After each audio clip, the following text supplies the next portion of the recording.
Sesungguhnya dulu pernah ada beberapa ahli bid'ah itu nanya, dan biasanya memang kalau ahli bid'ah ini, mereka ini adalah orang-orang yang bodoh, pertanyaannya ngawur, apal satu dua hadis, udah bisa mengkafirkan, mensyirikkan, ngata-ngatain orang, begitu. Kemudian udah begitu juga suka bertanya pertanyaan orang bodoh.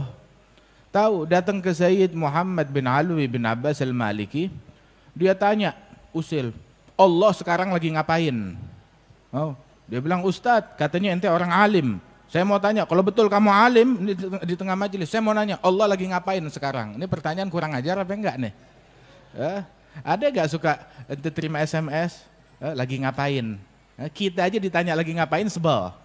Ini siapa? Kagak ada namanya, tahu-tahu nanya lagi ngapain. Nah bayangin, nanya Allah lagi ngapain sekarang? Ini pertanyaan menjebak. Oh, tapi Sayyid Muhammad bin Ali al-Maliki, hadza rajul mulham, yang diilhamkan oleh Allah Ta'ala.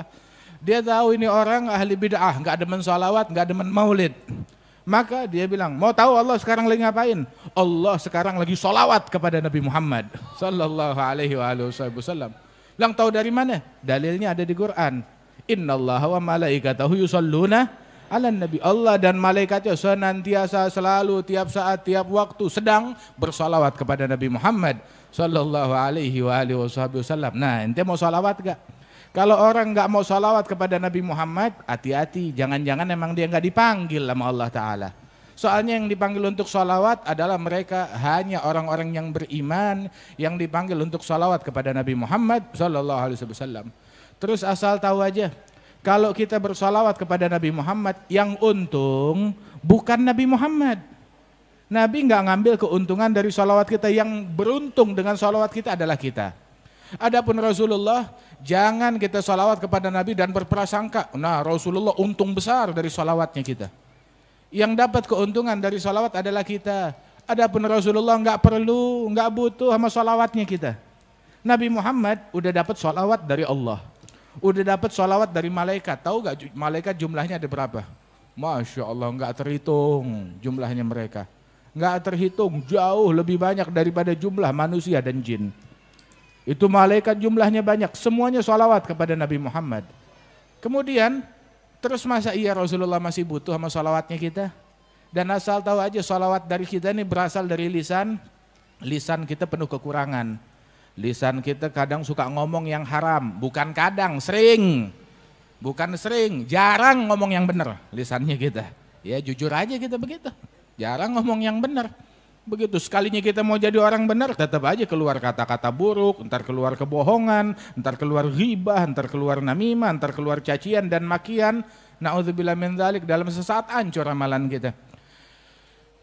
Kita ketika sholawat keluar dari lidah kita lidah yang kotor, betul kan? Tetapi sholawat justru insya Allah yang mensucikan lidah kita, mensucikan hati kita, mensucikan amalan kita. Ketika seseorang bersolawat kepada Nabi Muhammad, imbalannya apa? Man shalla alayya salatan wahidatan sallallahu alaihi biha asyara. Yang salawat kepadaku satu kali, Allah akan membalas dengan bersalawat kepada hamba tersebut 10 kali. Kita salawat kepada Nabi sekali. Salawat kita, salawat dari orang yang lalai, yang mulutnya kotor, dibalas dengan salawat dari Allah 10 kali. Allah yang maha suci, yang maha agung, yang maha mulia, yang maha besar subhanahu wa ta'ala. Salawat buat siapa? Buat kita. Begitu. Berapa kali? 10 kali. Sahibul Ratib Al-Imam Abdullah bin Al-Haddad waktu menyebutkan hadis ini, dia bilang asal tahu aja, satu salawat dari Allah untuk hamba itu cukup untuk keperluan hamba tersebut dunia dan akhirat. Satu salawat dari Allah untuk hamba. Bagaimana kalau 10 salawat sebagai imbalan dari satu salawat yang kita berikan kepada Nabi besar Muhammad sallallahu alaihi wasallam. Makanya Nabi suruh kita salawat yang banyak. Bukan Nabi mau ngambil untung, biar kita yang dapat keuntungan dengan salawat kepada Rasulullah sallallahu alaihi wasallam.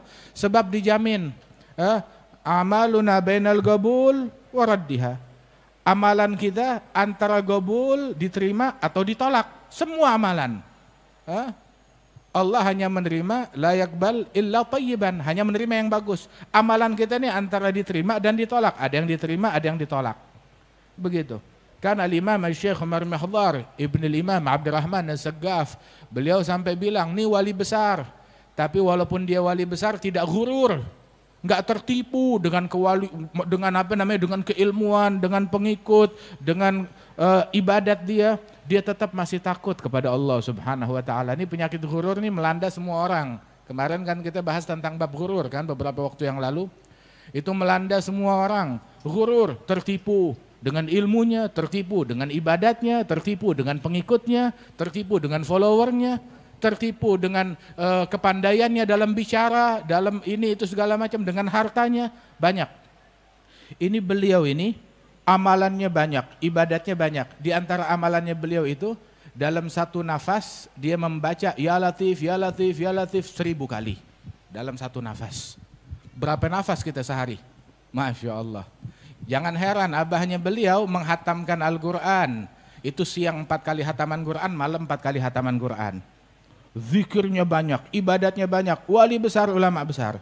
Itu beliau, walaupun ibadatnya banyak, keilmuannya banyak, namun beliau menyatakan bahwasanya lau alimtu annallaha gabila minni tasbihah wahidah la dayyaftu ahla tarim ala laham wal bur muddat usbu' syukraniyah lillah. Seandainya saya mengetahui kalau Allah menerima amalan saya berupa 1 kali ucapan subhanallah diterima oleh Allah, saya bakal bikin syukuran. Syukurannya apa? Saya undang penduduk kota Tarim, saya jamu bukan sekali makan. 1 minggu saya jamu mereka, pagi, sore, siang, malam. Saya jamu mereka dengan gandum dan daging selama 1 minggu. Sebagai syukuran karena Allah menerima ucapan subhanallah. Nah, begitu. Amalan kita antara gobul dan ditolak. Walaupun orang udah amalannya bagus tapi selalu takut amalannya enggak diterima oleh Allah Subhanahu wa taala.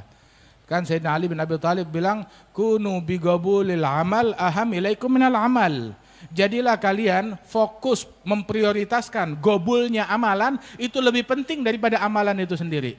Sebab la yagillu ma'al gabulil amal. Amalan kalau dapat gobul diterima oleh Allah enggak dikit. Walaupun secuil tapi diterima oleh Allah banyak. Tetapi amalan yang banyak kalau enggak gobul, kalau enggak diterima buat apaan?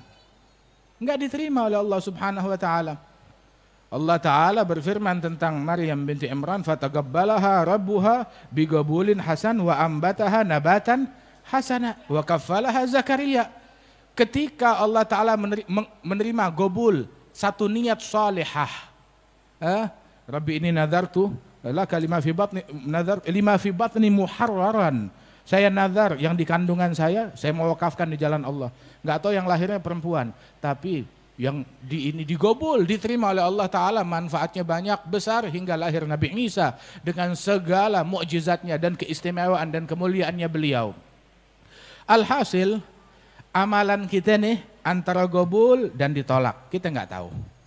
Tetapi ada satu amalan yang dijamin pasti diterima. Apa amalan tersebut? Salawat kepada Nabi Muhammad.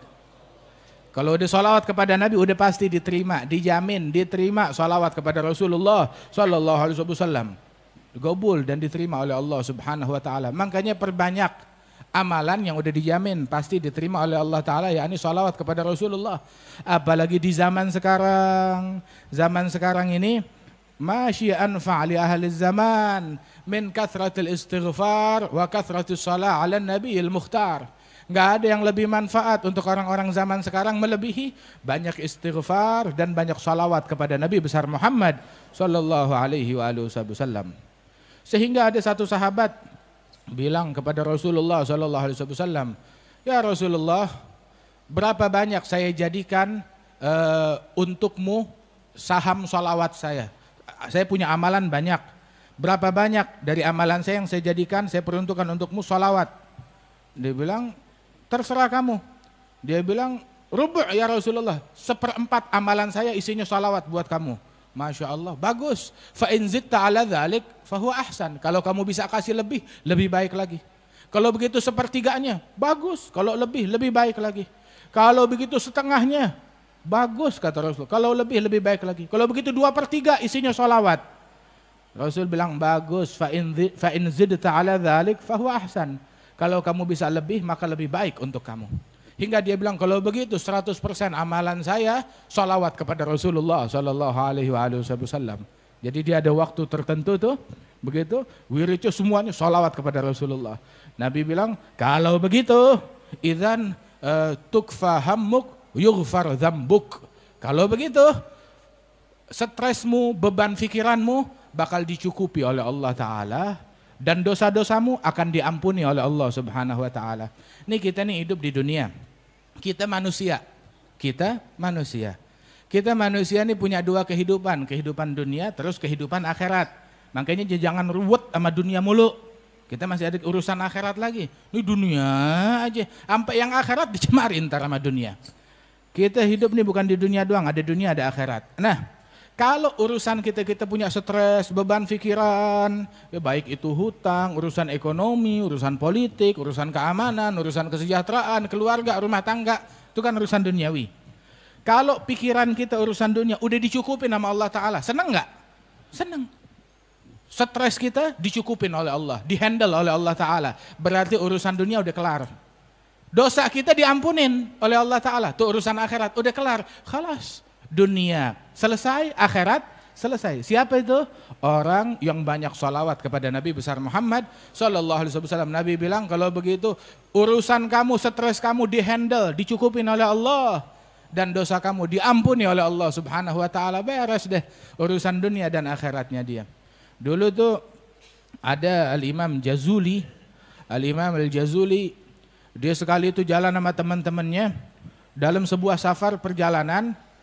Akhirnya mereka mau sholat, mau wudhu, begitu. Perkampungan agak jauh, lihat di situ ada sumur. Alhamdulillah ada sumur. Lihat dalam sumur ada airnya, ya tinggal wudhu kan. Nah sekarang mau ngambil airnya bagaimana? Nggak ada tali, nggak ada timba. Dia bingung. Nggak taunya nggak lama tuh ada anak kecil datang, lagi main deket situ. Dia bilang, kenapa kalian pada ngelilingin sumur bapak-bapak? Dia bilang, kami ngelilingin sumur, kami mau ambil wudhu neng. Kita mau ambil wudhu cuma kagak ada timbanya, nggak ada talinya. Bilang, emang kalau ngambil air di sumur ini perlu timba, perlu tali? Dia bilang, iya. Kita biasanya kalau orang kampung kita selalu ngambil air di sini cuma nggak pakai timba, nggak pakai tali. Tapi sebagaimana? Gini doang, deket ke mulut sumur, ke bibir sumur, diludahin tuh sumur, ditiup tuh sumur, tahu-tahu airnya naik, meluap, tumpah keluar. Nah, tuh airnya kalian. Gitu caranya. Itu Imam Jazuli heran, Masya Allah nih anak kecil, kok punya keramat kayak begini?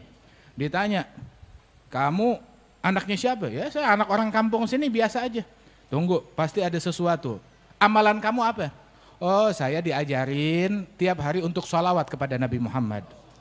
Emang berapa kali kamu sholawat dalam sehari? Ya enggak banyak, tiap hari saya sholawat kepada Nabi 15.000 kali. Pantesan, makanya juga ketika dia niup, berkahnya Rasulullah turut keluar. Masya Allah, Nabi Muhammad SAW jalan sama sahabat. Itu jalan bersama sahabat, bersama pasukan. Lihat di sumur kering, kerontang, kosong. Ya Rasulullah, sumurnya kering. Begitu. Tahu apa yang Nabi lakukan? Nabi meludah di sumur itu, langsung meluap airnya keluar. Sallallahu alaihi wasallam. Sekali lagi masuk, dia lewat lagi. Ada sumur gak? Ada, tapi kering ya Rasulullah. Begitu Nabi ambil anak panahnya, tancapkan nih anak panah ke dasar sumur. Ditancapin tuh anak panah di dasar sumur, langsung air keluar. Masya Allah, sampai meluap keluar. Sallallahu alaihi wasallam. Ini Imam Jazuli ngelihat begitu terpacu, ini berkat sholawat sampai bisa begitu. Akhirnya tahu gak? Dia merangkum sebuah buku isinya kumpulan sholawat kepada Nabi Muhammad Sallallahu Alaihi Wasallam. Jadi dia tuh kitab yang namanya Dalailul Al-Khairat, karangannya Imam Al-Jazuli. Dibaca, ada bacaan sholawat hari Senin, hari Selasa, hari Rebo, hari Kamis, hari Jumat, Sabtu, Minggu. Begitu terus. Begitu diulang-ulang setiap hari biar ada sholawat kepada Rasulullah Sallallahu Alaihi Wasallam.